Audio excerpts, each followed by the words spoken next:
உங்கள் திங் நண்பர்கள் அனைவருக்கும் வணக்கம். இப்போ இந்தியாவுக்கும் அமெரிக்காவுக்கும் பார்த்தீங்கன்னா ஒரு வர்த்தக போரே நடந்துக்கிட்டு இருக்கு.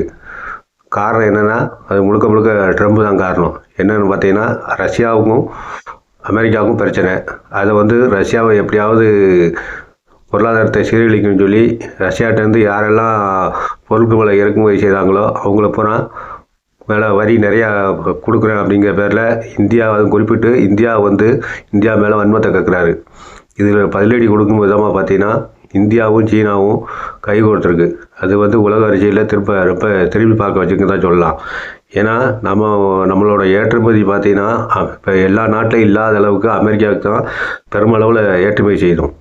அதனால தான் அமெரிக்கா நம்மளை பிடிச்சிக்கிட்டாங்க. அது ஒரு பெரிய தவறாக தாக்கும். ஒரு நாட்டில் ரொம்ப அதிக குலமாக ஒரு நாட்டுக்கு ஏற்றுமதி செஞ்சோன்னா அவங்க என்றைக்கா இருந்தாலும் நம்ம பழிவாங்கு நடவடிக்கையில் ஈடுபட்டாங்கன்னா கண்டிப்பாக அந்த ஏற்றுமதி செய்யக்கூடிய நாடுகளை பாதிக்கும். அதுதான் இப்போ இந்தியா விஷயத்தையும் நடந்திருக்கு.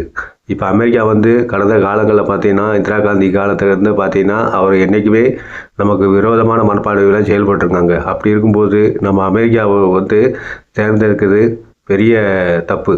ஆனால் இப்போ அது பதிலடி கொடுக்குமான்னு பார்த்தா சீனாவோட சேர்ந்து வர்த்தகம் பண்ணுறதுக்கு தயாராகிக்கிட்டு இருக்குது. இப்போ கம்யூனிட்டியில் பார்த்தீங்கன்னா சீன வெளியுறவு அமைச்சரும் இப்போ பிரதமர் நரேந்திர மோடி அவர்களும் சந்தித்து பேசியிருக்காங்க. இதுக்கு ஒரு தீர்வு எட்டப்படி தான் சொல்லலாம்.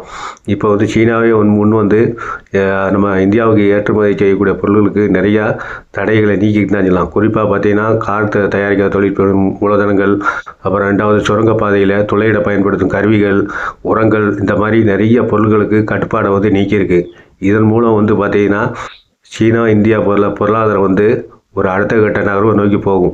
இப்போ அமெரிக்காவோட எந்த அளவுக்கு நம்ம வர்த்தகம் இருந்ததோ அதே பார்வையை சீனா மேலே செலுத்தினா கண்டிப்பாக நமக்கு பொருளாதார முன்னேற்றம் ஏற்படும். அதுவும் இல்லாமல் இப்போ சீனா அருகிலே இருக்கிறதுனால டிரான்ஸ்போர்ட் செலவும் மிச்சமாக ரொம்ப வாய்ப்பு இருக்குது. இப்போ அமெரிக்கா எவ்வளோ தூரம், சீனா எவ்வளோ தூரத்தில் இருக்குன்னு நாமளே ஒரு கணக்கு பண்ணி பார்த்துக்கலாம். இப்போ இதனால் பார்த்தீங்கன்னா ஒரு வர்த்தகர்கள் நிம்மதி பெருமூச்சு விட்டுருக்காங்கன்னு தான் சொல்லணும். இப்போ 2 நாளைக்கு முன்னாடி தான் சீனா வெளியுறவு அமைச்சர் அவங்க உள்ள அதிகாரிகள் பூராமே இப்போ நம்ம அஜித் தோவாலை சந்தித்து பேசினாங்க. முதல்ல இப்போ அஜித் தோவாலை சீனாவுக்கு நேரடியாக போய் அங்கே உள்ள எல்லா நிலைமையை இந்தியாவோட நிலைமையை, சீனாவோட பழைய நிலைமை இதெல்லாம் எடுத்து பேசி அதை வர்த்தகத்துக்கு எந்த விதத்துலையும் பாதிச்சிடக்கூடாது அப்படிங்கிறக்காட்டி பழைய இந்தியாவுக்கு ஏற்கனவே சீனாவுக்கு எல்லை பிரச்சனை இருக்குது. அதையெல்லாம் ஓரம் கட்டிட்டு வர்த்தகம் அப்படிங்கிற ஒரு ஒற்றை சொல்லுக்காக இரு நாடுகள் ஒரு கை கோர்த்துருக்கு. இது நான் உலக அரசியலில் ரொம்ப ஒரு பெரிய எதிர்பார்ப்பை ஏற்படுத்தினாங்க. இது அமெரிக்காவுக்கு ஒரு பெரிய பேரிடியாக தான் இருக்கும். ஏன்னா அவங்க வர்த்தகங்கிற பேரில் இந்தியா மேலே ஒரு வன்மத்தை கக்கா பார்த்தாங்க. ஏன்னா எப்பொழுதுமே அமெரிக்கா நமக்கு மேலே இந்தியா மேலே எப்போயுமே ஒரு காழ்ப்புணர்ச்சியாக தான் இருப்பாங்க. இப்போ ட்ரம்ப் வந்ததுக்கப்புறம் தான் ஒரு வியாபாரம் அப்படி இப்படின்னு சொல்லி சும்மா நம்மளை ஏமாற்றிக்கிட்டு இருந்தான்னு தான் சொல்லலாம். இப்போ பாகிஸ்தான் இந்தியா சமீபத்தில் இருந்த வாரில் கூட அமெரிக்கா பாகிஸ்தானை தான் சப்போர்ட்டாக இருந்தது. இப்போ சமீபத்தில் கூட ஒரு மாதத்துக்கு முன்னால் கூட ஈரானும் இஸ்ரேல் போரில் கூட இப்போ பாகிஸ்தான் அதிபர் இராணுவ உயர் அதிகாரி அசீம் முனீர் கூட அமெரிக்காவில் போய் விருந்து சாப்பிட்டு வந்தார்.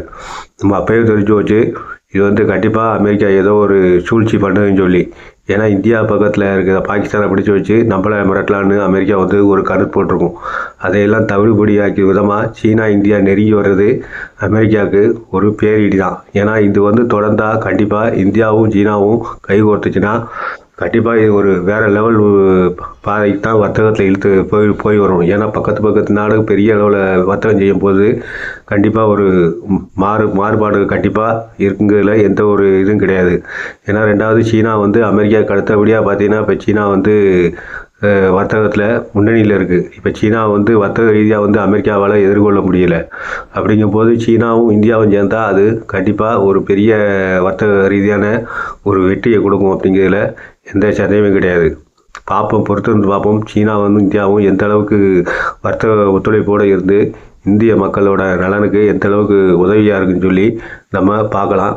அது வரைக்கும் இந்த கருத்துக்களை பற்றி கமெண்ட் பார்த்து சொல்லுங்கள். நன்றி, வணக்கம்.